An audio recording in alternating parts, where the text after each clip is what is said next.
You'll babysit your brother's kids. We're going on a family trip. That was it. No hello. No hug. No, how was your 10-hour flight, sweetheart? Just my mother, standing in the doorway with her coat already on, handing me a list of bedtimes and allergy meds, like I was the hired help she forgot to tip. My brother Derek leaned around the corner, grinning. Don't wipe your snot on her, kids. The whole house laughed.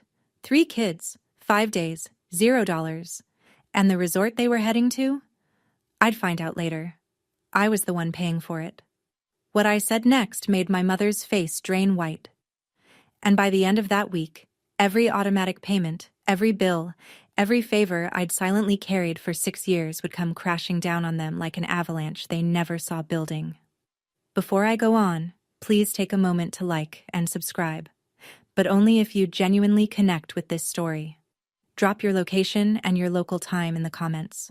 I love seeing where you all are. My name is Claire. I'm 27. And this is the story of how I stopped being my family's ATM and watched them realize they couldn't afford their own lives without me. Now let me take you back to 3 weeks before Christmas, the night my mother called me crying. It was 11 at night. I was sitting cross-legged on my bed in my Seattle apartment with my laptop balanced on a pillow, finishing a code review that was already 3 days overdue. My phone buzzed once on the nightstand, then twice. Then it lit up with my mother's name and didn't stop. I picked up. The sobbing started before I could say hello. Claire, honey, I need you to come home for the holidays. Her voice cracked in the exact place it always cracked. This might be the last time I get all my kids under one roof. Your father would have wanted this. My father. She always knew exactly which wound to press. He'd been gone 8 years, and she still summoned him like a debt collector whenever she needed something from me. I told her I wasn't sure. Flights were expensive this close to Christmas. I'd just sent her the monthly transfer 5 days ago. My bank account was running on fumes and stubbornness. She didn't pause. I already told Aunt Ruth you're coming. Don't make me look like a liar in front of the family. There it was. The 1-2. Guilt, then social pressure. I knew this choreography the way other people know their morning commute. And just like every other time, I folded. I booked a flight that night. $1,200. Economy. 10 hours with a layover in Denver. I remember staring at the confirmation email on my phone and thinking, this is fine. This is what good daughters do. I should have known better. Because the last time my mother cried on the phone like that, it cost me $11,000. But I'll get to that. 3 weeks later, I was dragging my suitcase through 6 inches of slush up my mother's driveway in Richmond, Virginia. My back ached from the flight. My fingers were numb. The porch light was on, and through the frosted glass I could see people moving around inside. I knocked. My mother opened the door, and the first thing I noticed was her coat. Not a bathrobe, not an apron, a coat. Zipped up, keys in her hand. She didn't hug me. She didn't even look at my face. She held out a folded piece of paper. Here's the schedule. Lily's allergic to strawberries. The baby's reflux medicine is in the cabinet above the stove. Pediatrician's number is on the fridge. She checked her watch. We need to leave in 20 minutes to make our dinner reservation. We? I said. That's when Derek appeared from the hallway. Resort polo. Sunglasses pushed up on his forehead. In December. He had that grin. The one he'd worn since childhood. The one that meant he was about to say something at my expense and everyone would laugh. Don't wipe your snot on her, kids. His 3 children came stampeding around the corner, Lily, 5, grabbing my leg, the middle one, 3, running straight past me, and the baby, 18 months old, howling in Megan's arms. Megan walked by without looking at me. The formula's on the counter, she wakes up at 2. And then they were gone, coats on, doors slamming, the SUV pulling out of the garage. I stood in the middle of the living room holding a piece of paper with somebody else's children's bedtimes, my suitcase still zipped at my feet. That's when I noticed something. The resort brochure on the kitchen counter. 5 days. Booked 3 weeks ago. A week before my mother ever called me. The tears were a script. And I was the punchline. The baby woke up at 2 a.m. Sharp, like Megan promised. The only thing Megan got right. I lifted her from the portable crib and walked slow circles through the dark living room, patting her back, humming some half-remembered song my father used to sing. The house was quiet except for her whimpering and the hum of the refrigerator. The refrigerator. I stopped in front of it. Under the magnets and the takeout menus, there were photos. Derek's college graduation, Derek's wedding, the whole family at the beach last 4th of July. Derek, Megan, the kids, my mother, even Aunt Ruth in the corner with her sun hat. I wasn't in a single one. I stood there for a long time bouncing the baby, scanning every photo like maybe I'd missed myself. I hadn't. My phone buzzed in my back pocket. A banking notification. I shifted the baby to one arm and checked it. Charge, $4,800. Coastal Breeze Resort and Spa. My mother's credit card. The card I paid the monthly statement on. The card she'd just used to book a resort vacation that I wasn't invited to. Something cold slid through my chest. Not sadness, something sharper. I sat down on the couch with the baby asleep on my shoulder and opened my banking app. I started scrolling. Rent transfer. $1,400. Auto pay insurance. $200. Credit card statement. Variable, but never under $300. I scrolled further and further. 6 years of transactions. I'd never sat down and added them up before. I think part of me had been afraid to. The baby's breathing was slow and warm against my neck. The house was perfectly silent. That night, I didn't sleep. Not because of the baby, because I opened a spreadsheet, and I started counting. To understand what happened next, you need to understand how I got here, and that means going back to the day my father died. I was 21, just graduated. No job lined up yet, just a degree and a plan to move to the West Coast and start fresh. My father, Richard Fielding, a quiet man who fixed lawnmowers in the garage and called me kiddo until the day he died, had a heart attack on a Tuesday morning. By Wednesday, he was gone. At the funeral, it rained so hard you could barely hear the pastor. Derek stood next to Megan, who was 6 months pregnant with Lily. He cried. My mother cried. Everyone cried. I did too, but I also remember watching my mother's face and seeing something beneath the grief. Something calculating. She pulled me aside at the reception. Claire, you're the strong one. Derek has a family to worry about. I only have you now. I was 21. I didn't know that sentence was a leash. I got my first job 2 months later. Entry level. The paycheck barely covered my rent and groceries. The very first month, my mother called. I can't make rent this month, baby. Just this once.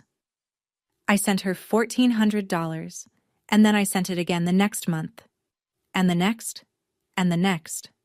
For 6 years. Not once, not a single time in 72 months, did my mother ask Derek for money. Not when he bought a new truck 6 months after our father's funeral. Not when he and Megan took a cruise for their anniversary. Not when he upgraded his TV to a 70-inch flat screen. Funny how strong always meant the one who pays. Last Christmas was supposed to be different. I told myself that on the plane ride to Richmond. I even believed it. I'd bought gifts for everyone. Real gifts. A cashmere scarf for my mother. A set of wooden building blocks for the kids. Hand-painted, $60. A nice bottle of bourbon for Derek because I was still trying. Always trying. The gift I received was a bath towel. Wrapped in newspaper. Not even the good kind of newspaper. It was a grocery store circular. I could still see the coupon for $2 chicken thighs peeking out from the fold. I grabbed it last minute, my mother said cheerfully. You're so hard to shop for. I smiled. Of course I smiled. The day after Christmas, my mother announced a family ski trip. I actually felt a little excited, which should tell you everything about how low my bar was. I woke up early, put on the warmest thing I owned, and came downstairs ready to go. Derek was tying his boots in the hallway. He looked up. Someone's got to stay with the kids, Claire. You don't even ski. My mother appeared behind him. He's right, honey, it makes sense. So I stayed. 3 kids, a cold house, a window with a clear view of the driveway. I watched them pile into the car, laughing, zipping jackets, passing around a thermos of hot chocolate. Megan turned and gave me a little wave through the glass, the kind you give a hotel clerk. When they came home that night, smelling like pine and cold air, not a single person asked me how my day went. Derek just looked around the living room and said, "The house is still standing. Good job." That was the first year. I told myself it wouldn't happen again. I was wrong. And the next time was worse. 8 months before the holiday trip, my mother called at midnight, not her usual guilt trip hour. This was genuine panic. Or so I thought. "Claire, the pipes burst. There's water everywhere. The kitchen floor is ruined. I don't know what to do." I could hear something dripping in the background. Maybe water. Maybe performance. I transferred $11,000 the next morning.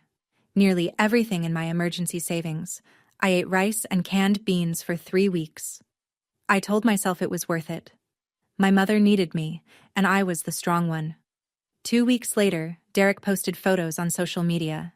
A birthday party, his birthday, at my mother's house.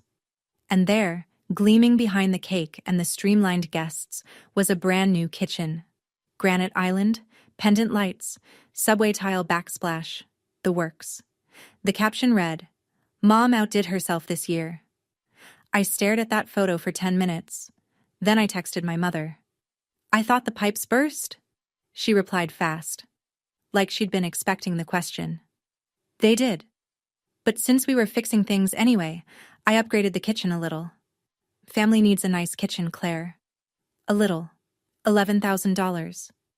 I later found the actual plumbing invoice stuffed in a drawer during one of my visits. $612 to fix the pipe. The remaining $10,388 went to a kitchen remodel that I was never consulted about, never invited to enjoy, and never thanked for. Family needs a nice kitchen. She kept using that word. Family. I don't think it meant what she thought it meant, or maybe it meant exactly what she thought. Family meant me. Paying. Quietly. Forever. I deleted the text thread. I didn't say a word. That was the last time. Until it wasn't. 3 months before I flew home for the holidays, Megan sent me a screenshot by accident. It was a Tuesday afternoon. I was on my lunch break, scrolling through messages, when a notification popped up from Megan, which was already unusual because Megan and I didn't talk. We existed in the same family the way strangers exist on the same subway car. The screenshot showed a group chat called Fielding Fam. I'd never seen it before. I wasn't in it. 4 members. My mother, Derek, Megan, and Aunt Ruth. My mother had written, "Claire is so dramatic sometimes. I ask for one small favor and she acts like I'm ruining her life." Derek, right below. "She just likes feeling important. Letter." Megan. LOL. Aunt Ruth. A laughing emoji. I read it 4 times. Then I put my phone face down on my desk and stared at the wall. One small favor. That's what my mother called it. $1,400 a month. $11,000 for a kitchen. Car insurance for a brother who wouldn't even hand me a cup of coffee. One small favor. And the group chat that my entire family was in. The family group chat. Didn't include me. But my monthly payment sure did include my mother's phone bill. I was paying for the phone she used to talk about me behind my back. Megan never mentioned the screenshot. Either she didn't realize she'd forwarded it, or she didn't care enough to worry. But I saved it. I took a screenshot of the screenshot and put it in a folder on my phone. I didn't know why at the time. It felt like instinct, like pocketing a receipt you might need later. Turns out, my subconscious was already building a case. Back to that first night alone in my mother's living room. The baby was asleep on the couch, tucked between 2 pillows. Lily and the middle one were in Derek's old bedroom. The house was dead quiet, and the glow from my laptop screen was the only light in the room. I'd been at it for 3 hours, transaction by transaction, month by month. Bank statements going back to August 6 years ago. The first $1,400 I ever sent. When the spreadsheet was done, I just sat there. Rent. $1,400 times 72 months. $100,800. Car insurance for Derek. $200 times 72 months. $14,400. Credit card statements. $16,800 across 6 years. That was just what I'd tracked so far. There were probably charges I'd missed. The kitchen renovation. $11,000. Total at the bottom of the screen, bolded by default because the cell formatting picked it up. $143,000. I paid $143,000 to a family that doesn't put my photo on the refrigerator. I looked at the number. Then I looked at the sleeping baby. Then I looked at the empty driveway outside. Somewhere on a beach, my family was eating shrimp cocktail on a tab that would show up on a card that I would pay. And here I sat, in a dark living room, with a spreadsheet that told me exactly how invisible I'd been, and exactly how expensive that invisibility was. I picked up my phone, typed a message to Nora, my best friend since college, the only person who ever asked me, "Claire, how much are you actually sending them? I need your help, and I need you to be honest with me." She called back in 7 minutes, and the first thing she said was something I'd needed to hear for 6 years. "Claire, you gave them a house." That was the first thing Nora said. Not hello, not what happened. She looked at the spreadsheet I'd screen shared on FaceTime, and for about 30 seconds she didn't say anything at all. I could see her eyes moving across the numbers, line by line, the way she reads everything. Like a woman who counts things for a living. Which she does. Nora's an accountant. A good one. The kind who catches errors other people pray nobody notices. I was sitting on the floor of my mother's bathroom. The door locked, the fan on so the kids wouldn't wake up. "You gave them a down payment on a house, Claire, and they didn't even give you a seat at the table." I tried to laugh. It came out wrong. She calls it helping out. Helping out is bringing groceries. Helping out is watching the kids on a Saturday. This? She pointed at the screen. This is subsidizing their entire lifestyle. Your mother's rent, your brother's car insurance, her credit card. Claire, do you even know everything that's in your name? I didn't, and that scared me more than the number. Nora walked me through it. Pull your credit report tonight, right now. Check every autopay link to your bank account. And Claire, are you a cosigner on anything? I paused. The lease. Mom asked me to co-sign when she moved after Dad died. She said it was just a formality. Nora went quiet again. That particular quiet she gets when she's angry, but choosing her words carefully. If she misses a payment, it hits your credit. You know that, right? I didn't answer, because I hadn't known that. Not really. Not the way it mattered. We're going through everything tonight, Nora said. All of it. It was 3 a.m. when I pulled my credit report. Nora stayed on the phone the whole time, guiding me through the screens while I sat on the cold tile floor with my back against the bathtub. 2 credit cards I recognized. A joint checking account I'd opened years ago and forgotten about. A co-signed lease, just like I told Nora. And then a 3rd credit card. Opened 14 months ago. Authorized user, Patricia Fielding. Balance, $3,200. I stared at the screen. Nora, I didn't open this. I know you didn't. I never signed anything. I never authorized her to be on this card. Nora's voice was careful, like someone handling glass. Claire, that's not just financial carelessness. Adding an authorized user and racking up a balance without consent. That could be considered fraud, even between family members. She's my mother. And she opened a credit line in your name without asking. Those 2 things can be true at the same time. I pulled up the statements. The charges were all hers. A department store. A day spa. $340 for a single visit. Groceries that weren't cheap. 14 months of spending on a card I didn't know existed, under my name, affecting my credit score. I set the phone down on the tile. I sat there in that bathroom, in my mother's house, with the fan still whirring above me and the faucet dripping and the baby monitor silent for once.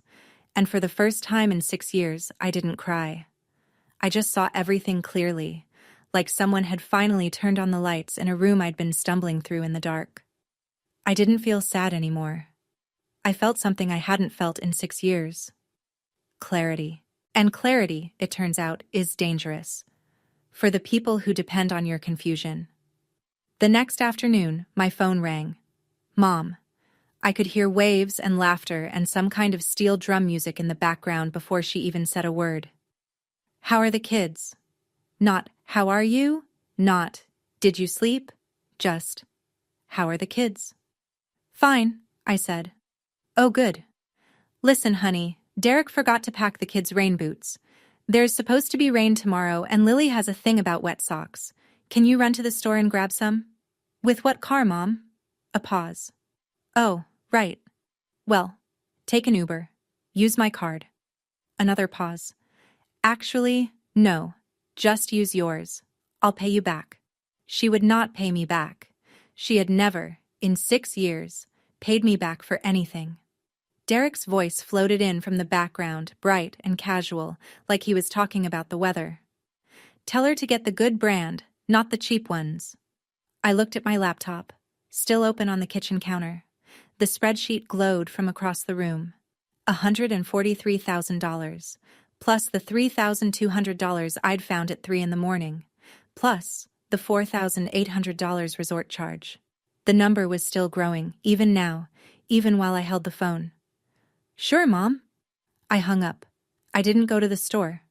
I sat at the kitchen counter and looked at the spreadsheet and the sleeping baby, and the empty house and the resort brochure and the photos on the refrigerator that didn't include me, and I made a decision. That was the last time I said, sure, Mom, and meant it. The next time those words left my mouth, they would carry a very different weight. I called Nora again that evening, after the kids were in bed. This time, I wasn't sitting on the bathroom floor. I was sitting at my mother's kitchen counter, the $11,000 kitchen counter, with my laptop open and a pen in my hand. What do you want to do? Nora asked. I thought about it. Really thought about it. Not the angry version, not the crying version, the clear version. I want to stop lying to myself that they'll change. Nora was quiet. Then she said, tell me what that looks like. So I told her. I laid it out like a project plan, because that's what I do for a living. I build systems, and this was a system that needed to be shut down. Step 1, cancel every automatic payment from my accounts. Rent, insurance, credit card statement, all of it. Step 2, contact the landlord and notify him that I'm removing my name as co-signer on my mother's lease. Step 3, call the credit card company and report the unauthorized card. Freeze it. Step 4, print the spreadsheet. Every line, every dollar, every month. 12 pages. Nora listened to all of it without interrupting. Then she said something that made my stomach drop, but in a good way. The way it drops when you're about to jump and you've already decided. Call the landlord before you tell them. Get it in motion before they can guilt you out of it. Once the paperwork's moving, it's done. They can cry all they want, but the clock is ticking. She was right. If I told them first, my mother would cry, Derek would yell, and I'd fold. I always folded. Not this time. I'm not punishing them, I said. I'm just not lying for them anymore. I made the calls the next morning while the kids watched cartoons in the living room. One by one, with the volume turned up just enough to cover my voice from the kitchen. First, the landlord, Mr. Garnett. A polite man with a flat voice who clearly wasn't used to calls like this. I'm calling because I'm a co-signer on the lease at 412 Briar Lane. My mother, Patricia Fielding, is the primary tenant. I'd like to formally request the removal of my name. He asked a few questions. I answered them. Then he said, I appreciate the heads up, Ms. Fielding. Your mother will have 30 days to secure a new co-signer, or the lease will transition to a month-to-month arrangement pending credit review. 30 days. The clock was set. Second call, my bank. I canceled the auto pay for 3 recurring transfers: rent, car insurance, Credit card statement. The representative confirmed each cancellation and read me a reference number. I wrote them all down. Third call. The credit card company. This one took longer. I explained the situation. An authorized user had been added to my account without my knowledge or consent. The representative paused, then said, "We'll flag this for review and freeze the card immediately. You have the option to file a formal dispute if you'd like." "Not yet," I said, "but I want it frozen today." Done. I sat at the kitchen counter after I hung up. The stack of printed spreadsheets, 12 pages highlighted in yellow, sat in a manila folder beside me. Everything was ready. The autopays were dead. The landlord had been notified. The unauthorized card was ice. Everything was set. The dominoes were lined up. All I had to do was wait for them to walk back through that front door. Tanned, rested, and completely unaware that the floor beneath them had already been pulled. That last night, Lily crawled into my lap on the couch. She was in her pajamas, the ones with the little astronauts on them, and she smelled like baby shampoo and graham crackers. She pressed her face into my shoulder and said, "Auntie, why don't you come on trips with us?" "I have to work, sweetie." She pulled back and looked at me the way 5-year-olds look at you when they're about to repeat something they heard an adult say. "Daddy says you don't do anything important." The room tilted, just for a second. I hugged her tighter and didn't answer. I tucked her into bed, kissed her forehead, and walked back to the kitchen, where my phone was charging next to the manila folder. And then, for the first time since this whole thing started, I almost quit. I picked up the phone and called Nora. It was past midnight in Seattle, but she answered on the second ring. I was crying. Really crying. The ugly kind.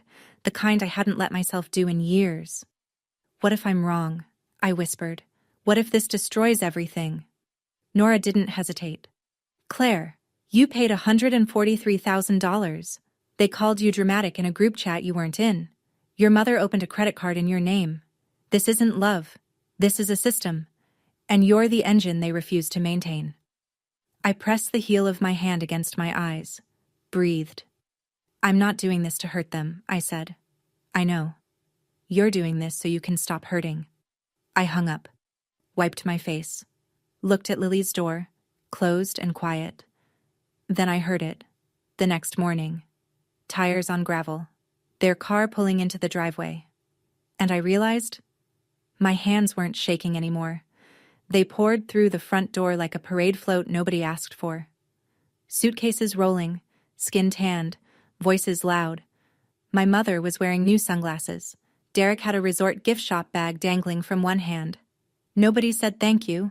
Nobody asked me how the 5 days went. Patricia walked past me, scanned the kitchen. "The house looks clean." Then, to no one in particular, "Did anyone bring the leftovers from the resort?" Megan scooped up the baby and inspected her like a mechanic checking under a hood. "Did she eat enough? She looks thinner." "She ate everything on the schedule you left," I said. Megan didn't respond, just walked off toward the nursery. Derek tossed his keys onto the counter. "House is still standing. Not bad, sis." Same line as last year. Same grin. Then my mother turned to me with the casual authority of someone giving a hotel concierge one last task. "Oh, Claire, before I forget, can you run to pick up Derek's dry cleaning? He has a thing tonight." I looked at her. Really looked. "No." The word sat in the room like a rock through a window. My mother blinked. Derek stopped mid-step. "What?" Patricia said. I said no, but I do need to talk to everyone. Tonight. After dinner. 3 seconds of silence. 3 full seconds. I counted them in my head. "About what?" Derek asked. "About money." My mother's face flickered, something fast behind the eyes, gone before it fully formed. Then she smiled. That tight smile. The one she uses when she's already rewriting the narrative. "Someone's dramatic again. Fine. We'll talk after dinner." She had no idea what was coming. None of them did. Dinner was my mother's specialty. Pot roast with mashed potatoes, green beans, a pie from the bakery she always swore she made herself. She cooked it in the new kitchen. My kitchen. The $11,000 one. the conversation was all resort. Patricia told a story about a waiter who spilled a drink near their table.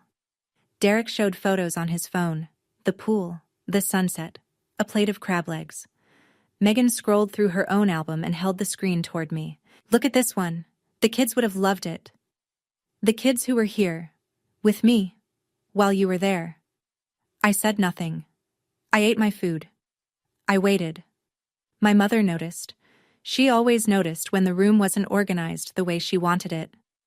"Honey, you seem tense. Is everything okay at work?" There it was. The redirect. If Claire is upset, it must be about Claire. It could never, ever be about them. "Work is fine, Mom. I just have some numbers I want to share with everyone after we clean up." Derek snorted. "Numbers? What is this? A board meeting?" Patricia laughed. Megan half smiled. "Something like that," I said. I didn't smile. I set my fork down.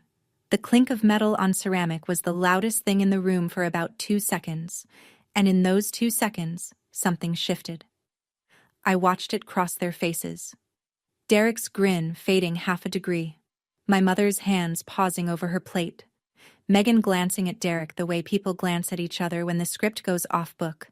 I waited until the dishes were done, until the kids were in bed, until there was nowhere to run and nothing to distract them. Then I opened my laptop. My mother is not a stupid woman. Manipulative, yes. Entitled, absolutely. But stupid? No. While I was putting the kids to bed, she made a phone call. I know because I heard her whispering in the hallway when I came back downstairs. She had her hand cupped over her mouth, like she was shielding a candle flame. "Ruth, can you come over? Claire is acting strange. I think she's going to cause a scene." 20 minutes later, the doorbell rang. Aunt Ruth, my father's younger sister, 52, the kind of woman who brings casseroles to every crisis and opinions to every conversation, stood on the porch in her reading glasses and a heavy cardigan. She hugged my mother first. Then she turned to me with that particular look. Half pity, half suspicion. The one she used whenever my mother had gotten to her first. "Claire, your mother told me you're upset about something. Whatever it is, let's just talk it out like family." My mother appeared behind Ruth's shoulder, dabbing her eye with a tissue. "See? Even Aunt Ruth is worried about you, honey." She called reinforcements. Of course she did. She'd been doing this my entire life, stacking the room before I could speak, making sure the jury was seated before the defendant even entered. Derek was on the couch with his arms crossed. Megan sat beside him, scrolling her phone, looking like she wanted to be anywhere else. And now Aunt Ruth, freshly primed with my mother's version of events, was settling into the armchair like a judge taking the bench. 4 against 1. Just the way my mother liked it. I looked at Ruth and smiled. Not a mean smile, a tired one. "That's exactly what I plan to do, Aunt Ruth, talk it out, like family." Then I opened my laptop. The living room was arranged like a courtroom nobody had planned. My mother sat in the center of the couch, hands folded in her lap, the posture she used when she wanted to look reasonable. Derek was to her left, arms still crossed, jaw tight. Megan was on the right, phone finally face down on the armrest. Aunt Ruth sat in the wing-back chair across from them, watching me over her reading glasses. I stood, laptop open on the coffee table, the manila folder beside it. "Okay, Claire," my mother said. Her voice had that particular texture, smooth on top, impatient underneath. "What's this big emergency? Can we speed this up?" Derek said. "I've got an early morning." I didn't look at Derek. I looked at the screen. Then I looked at each of them, one at a time, the way my father used to look at me when he was about to say something that mattered. "I'm going to show you something. I'm going to be calm. I'm going to be factual. And when I'm done, I'm going to leave. You can react however you want, but you will not change my mind." 5 seconds of silence. My mother looked at Derek. Derek looked at Megan. Megan picked up her phone, then set it down again. Aunt Ruth leaned forward, 1 inch. Nobody spoke. The wall clock ticked. The refrigerator hummed from the kitchen. The new refrigerator, in the new kitchen, paid for by the person standing in front of them. I turned the laptop so the screen faced the couch. I pressed one key. The spreadsheet filled the screen. Every line, every month, every dollar. Organized by category, sorted by date, totaled at the bottom. The number at the bottom, bold, red, underlined, was $146,200. I read it line by line. I didn't rush. I didn't whisper. I spoke the way I speak in a code review. Factual, sequential, documented. Rent, $1,400 a month. 72 months. That's $100,800. My mother's mouth opened slightly. No sound came out. Car insurance for Derek, $200 a month. 72 months, $14,400. Derek shifted on the couch. Credit card statements for the card linked to your account, Mom. Over 6 years, $16,800. I kept going. Kitchen renovation. The one you told me was a pipe emergency. $11,000. The plumber's invoice was $612. The rest went to granite countertops and pendant lights. My mother looked down at her hands. And this resort you just came back from. $4,800. Charged to the card I pay the statement on. The card you didn't tell me you were using for a vacation I wasn't invited to. I straightened up.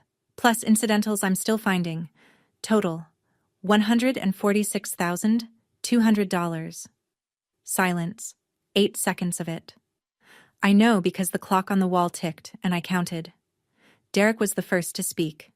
Where are you getting these numbers? Your bank statements. Or rather, my bank statements. Because every single one of these came out of my accounts. I opened the manila folder and placed the printed pages on the coffee table, one at a time. 12 pages, each one highlighted in yellow. They landed with the softest sound, paper on wood. But in that room, in that silence, each one sounded like a door closing. $146,200. That's what helping out looks like when you add it up. But that's not all. I watched my mother's eyes flick up from the printed pages.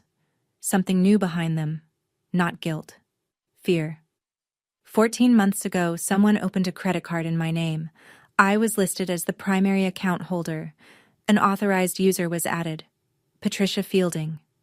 I looked at my mother. I didn't sign anything. I didn't agree to it.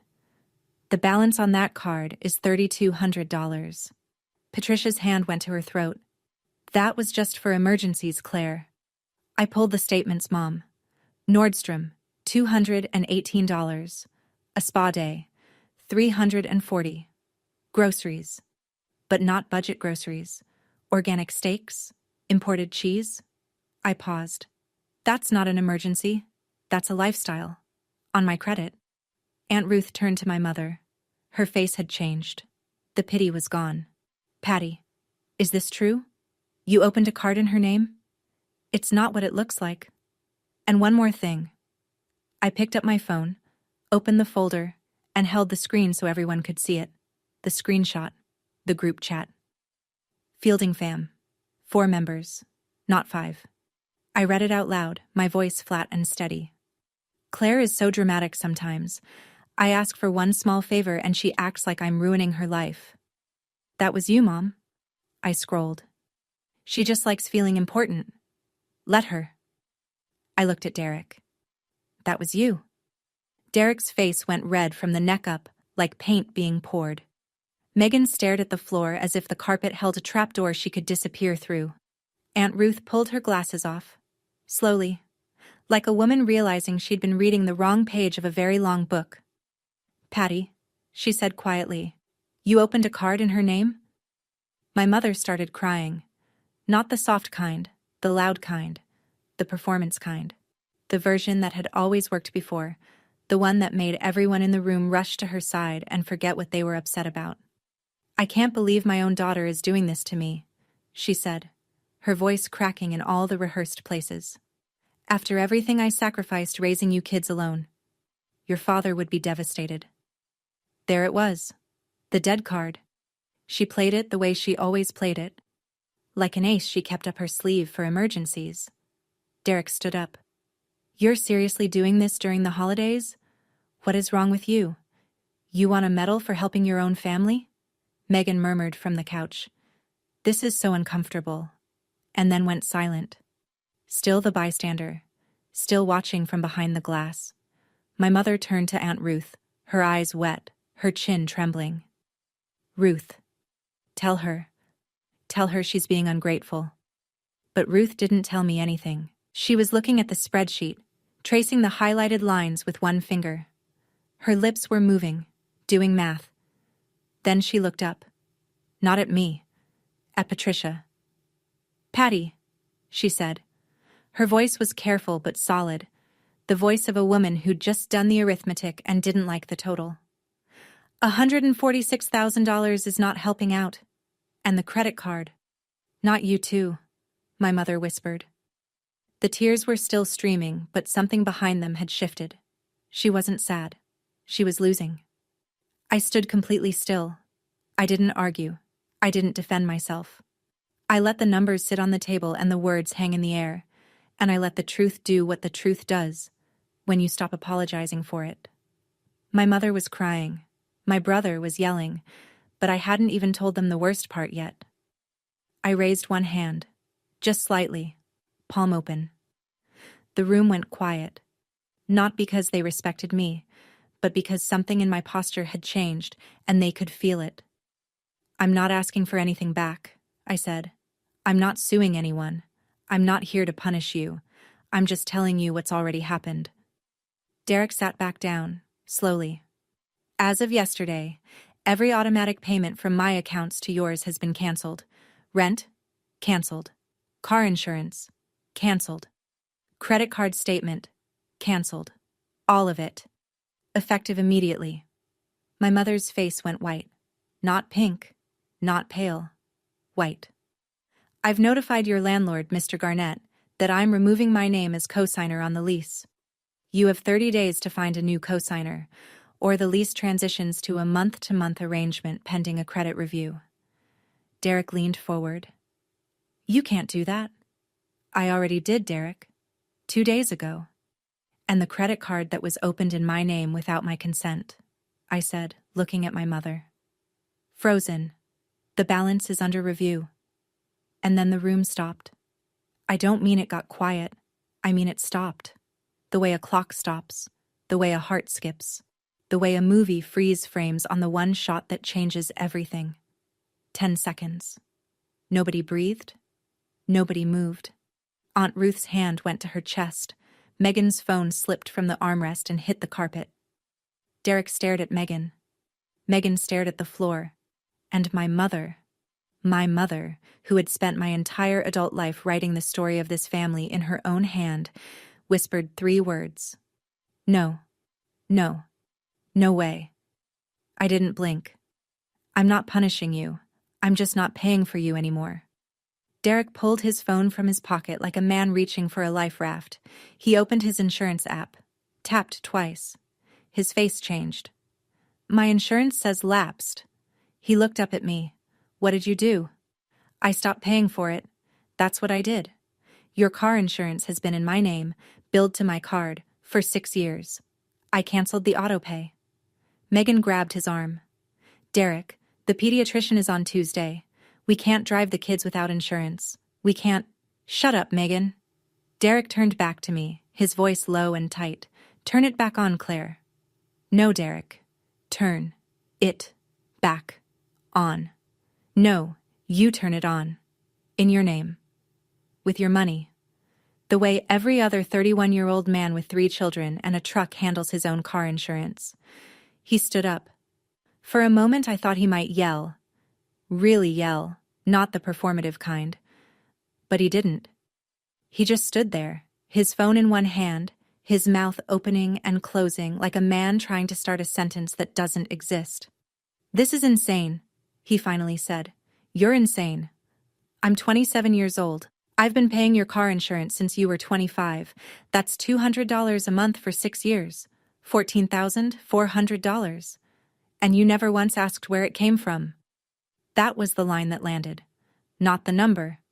The never once. I watched it hit him. His jaw clenched. His eyes dropped. And for the first time in my life, I saw my brother look at me and have absolutely nothing to say. Megan was already on her phone, Googling something, probably insurance quotes. The first domino had fallen, but the biggest one was still standing. My mother's voice came out thin, stretched, like a wire about to snap. Claire, if you take your name off the lease, I can't qualify on my own. My credit. It's not. She stopped, swallowed. I'll lose the house. I looked at her, at the woman who had fed me guilt for 6 years, who had called me crying to get me on a plane, who had handed me a babysitting schedule before she'd handed me a glass of water. It was never your house, Mom. It was mine. I just let you live in it. She turned to Ruth. Ruth, please, talk to her. She's going to put me on the street. Aunt Ruth was sitting very still. She'd been quiet since the spreadsheet, since the credit card reveal, since the group chat. But now she spoke, and her voice had a tremor I'd never heard before. Patty, I had no idea she was paying for all of this. You told me you were managing on your own. You told me Claire was just helping with groceries here and there. I was managing $146,000, Patty. That is not managing. That is not groceries. Ruth paused. Her chin lifted. Her eyes were wet, but they were steady. If my brother were alive? She stopped. The room waited. My brother would be ashamed of how you've treated his daughter. My mother broke, not the theatrical break, the real one. The sound that came out of her was small and raw, and it filled the room the way water fills a crack. She pressed both hands to her face and wept. Nobody moved toward her. For the first time in my memory, nobody rushed to comfort Patricia Fielding. I'm not putting you on the street, Mom. I'm giving you 30 days to figure out your own life. The way I've been figuring out mine. Alone. For 6 years. I closed the laptop. I picked up the manila folder. I stood up straight. The way I should have stood up years ago. I love this family, I said. I do. But love is not a subscription you auto-renew on someone else's credit card. My mother was still crying. Derek was standing against the wall, his arms at his sides now, staring at nothing. Megan had her face in her hands. If any of you want a relationship with me, a real one, where I'm not the ATM or the babysitter or the scapegoat, you know my number. But the next time you call, it won't be to ask for money. I paused. It will be to ask how I'm doing. I reached for my suitcase. I'd packed it that afternoon while they were unpacking theirs. I'd placed it by the door the way someone places a chess piece, quietly, deliberately, before the final move. I was halfway to the front door when I heard the footsteps. Small ones. Fast. Auntie, where are you going? Lily. Astronaut pajamas, eyes wide, standing in the hallway, barefoot on the cold hardwood. I set down my suitcase. I knelt in front of her. I tucked a strand of hair behind her ear and said, I'm going home, sweetie, but I'll always pick up the phone when you call. Always. I kissed her forehead. She held on to my sleeve for a second, then let go. I stood up. I looked at my mother one last time. She was sitting on the couch, hands in her lap, staring at the stack of printed pages. She didn't say a word. For the first time in my entire life, Patricia Fielding had nothing to say. I opened the door. The cold air hit my face. Snow was falling, soft and quiet. I walked to the curb and called a car to the airport. I didn't look back. The plane took off at 11:42 p.m. window seat, red-eye to Seattle with a connection in Charlotte. I pressed my forehead against the cold glass and watched the lights of Richmond shrink into a grid, then a glow, then nothing. The cabin was dim.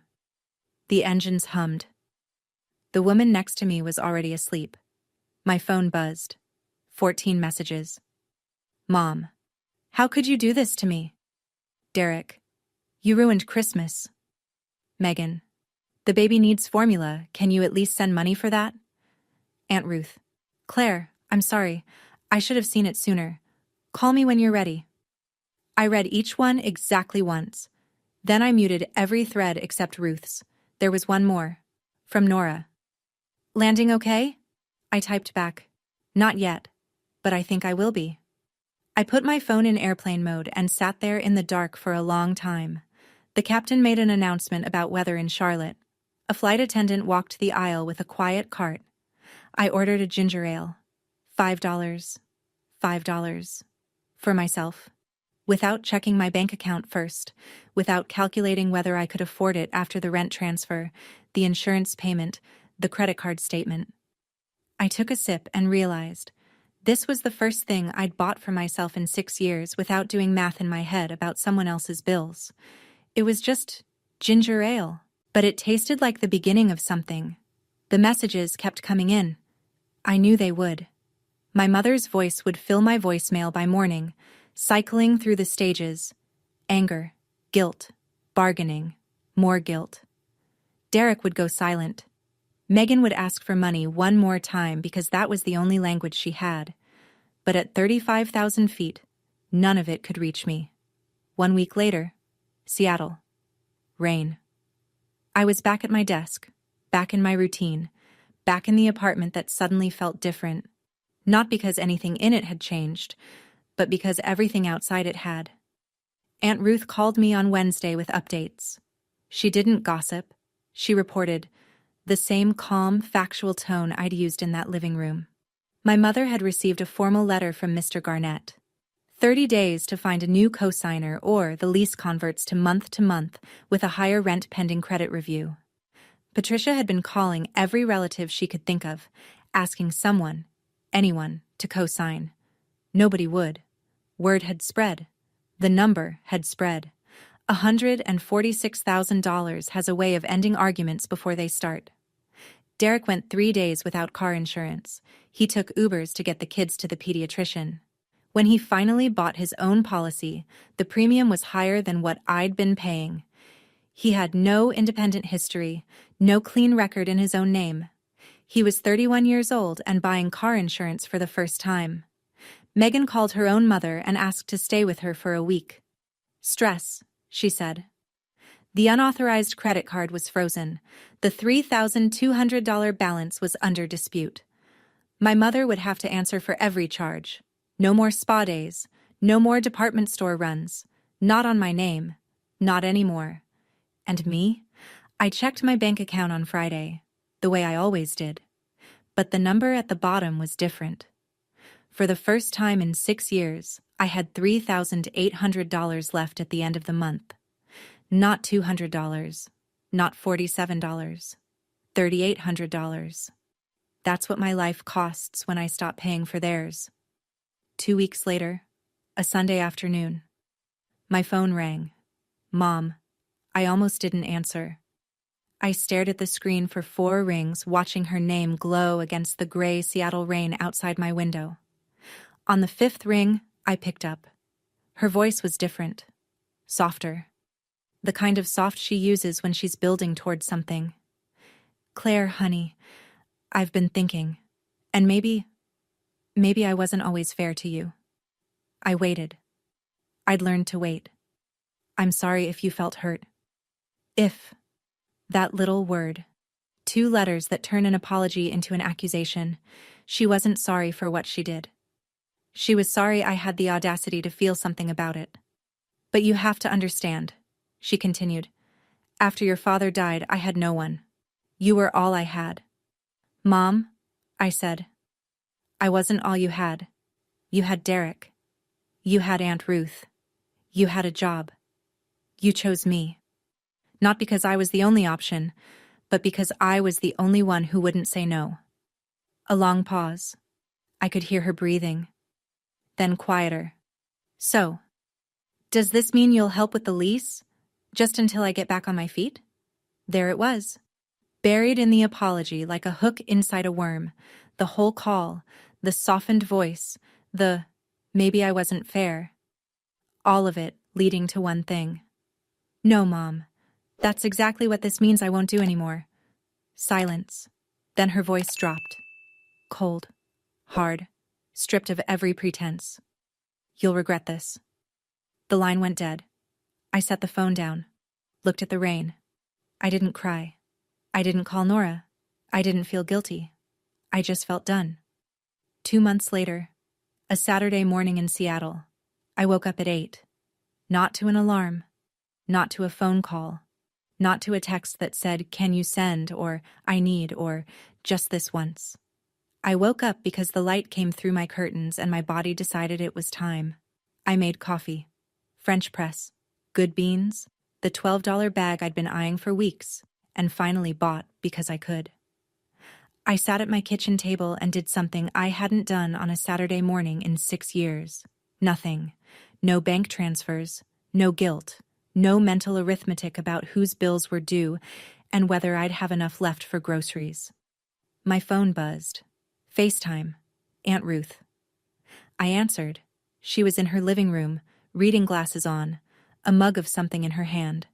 She looked tired but clear. "I talked to your mother," she said. "I told her she needs help. Financial counseling at the very least. She's not happy with me either right now." "I'm sorry, Aunt Ruth." "Don't be. I should have paid closer attention. I believed her when she said she was managing." Ruth paused. Then she said something I hadn't known I needed to hear. "Claire, your dad would be proud of you. Not because you stopped giving, but because you finally valued yourself." I pressed my hand over my mouth. The tears came. But they were different this time. Not the burning kind. The kind that come when something heavy finally lifts. Nora was at the table across from me, mid-bite of a piece of toast. She'd come over for brunch, the way she did most Saturdays now. She caught my eye and grinned. "Welcome to your life, Fielding. It's been waiting for you." I used to think being a good daughter meant saying yes to everything, that every no was a betrayal. That love came with a monthly payment, and if I stopped sending it, I'd stop mattering. I was wrong. My mother and I don't talk much now. She sends texts sometimes, short ones, usually about the weather or a recipe she saw on television. She hasn't asked for money. I don't know if that's growth or strategy. I hope it's growth, but I've stopped needing to know. Derek hasn't called. Not once. I think about Lily sometimes. Her astronaut pajamas. The way she held my sleeve. I sent her birthday cards with bookstore gift cards inside. I don't know if she gets them. Megan sent me one text about a month after I left. "The baby needs formula. Can you at least help with that?" I replied with the phone number for WIC assistance and a link to apply. She never wrote back. Aunt Ruth calls every Sunday. Without fail. We talk about my dad. About work. About her garden. She's the only bridge I have back to my family, and I've decided that one good bridge is enough. I'm not rich. I'm not winning. I still live in a one-bedroom apartment. Some weeks I eat ramen. I still check my bank account too often. Old habits don't die. They just learn to whisper. But for the first time in 6 years, my money is mine. My time is mine. My peace is mine. And if you're listening to this and you recognize yourself in my story, if you're someone's ATM, someone's free babysitter, someone's plan B, I want you to know something. You're allowed to stop. You're allowed to count. And you're allowed to leave. That's not selfishness. That's survival. Love is not a subscription. And you are not a service they forgot to cancel. Thank you for staying with me to the end. If this story resonated with you, if you've ever been the invisible one, the one who pays, the one who stays, leave a comment and tell me your story. I read every single one. Hit that like button if you felt something. Subscribe if you want more stories like this. And if you know someone who needs to hear this, someone who's still paying for people who won't even put their photo on the fridge, send it to them. Sometimes the courage to set a boundary starts with knowing you're not alone.